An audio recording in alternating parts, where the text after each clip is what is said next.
Hello, fellow preppers. 'Tis I, Therumpledone, Monday, February 25th, the year 2013. Just a few minutes ago, we had sunshine, and now it's raining. Let's see, the temperature's dropped all the way down to 52 degrees. It was just 64 not too long ago. Anyway, the world newspaper here had, that's my buddy, that's the Oregon Coast Prepper there on the front page. We were interviewed by the reporters. And it's kind of funny how reporters take a little poetic license at times, but how one word can change the meaning, change the whole perception. Drinking water, make this video viral.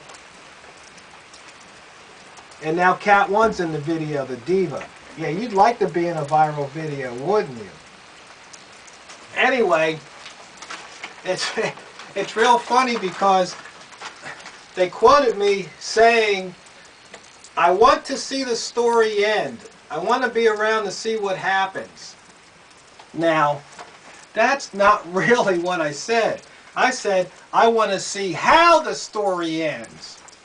Now that's a lot different than wanting to see it end. As I told him, I go, I don't want any big disaster or catastrophe to befall me and my neighbors, my fellow Americans. I don't want that at all. But if something were to happen, I would like to see how it ends. But that's just something you have to realize, that when you get interviewed by the media, how they can change things and how they can do things to fit their agenda. I mean, it's like they hear, preppers, we're not survivalists. Well, I call myself a survivalist prepper.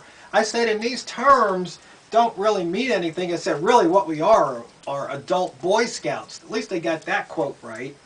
But you know, survivalist, Y2Kers, preppers, that's just marketing terms. That's just so you can sell people things. You can say, oh yeah, this stuff is for preppers. Isn't that right, Cat 1?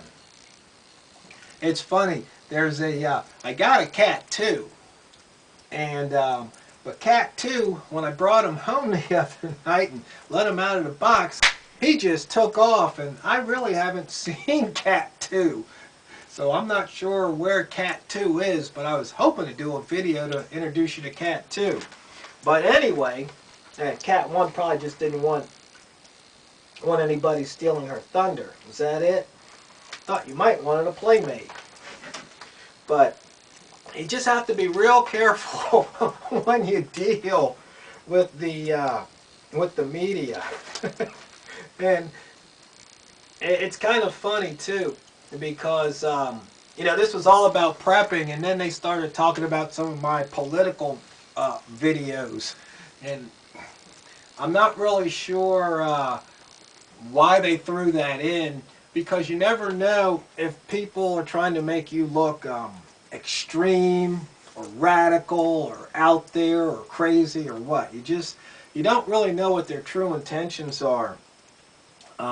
You know, they talked about I was wearing a camo cap. I mean, geez, if I had known that he was going to talk about what cap I was going to wear, I would have probably worn my Proud to Be American cap, and I'm sure that would have gotten in there. Maybe if I would have just worn some plain cap, they wouldn't have mentioned the cap at all. I mean, you just got to wonder why they do what they do. But overall, it was a pretty good article. Hopefully we got the point across that, you know, we're preparing because we don't know what tomorrow or even today may bring. I mean, look, it just stopped raining. You just don't know. Anything can happen, and as I always say, if you fail to prepare today, you're preparing to fail tomorrow.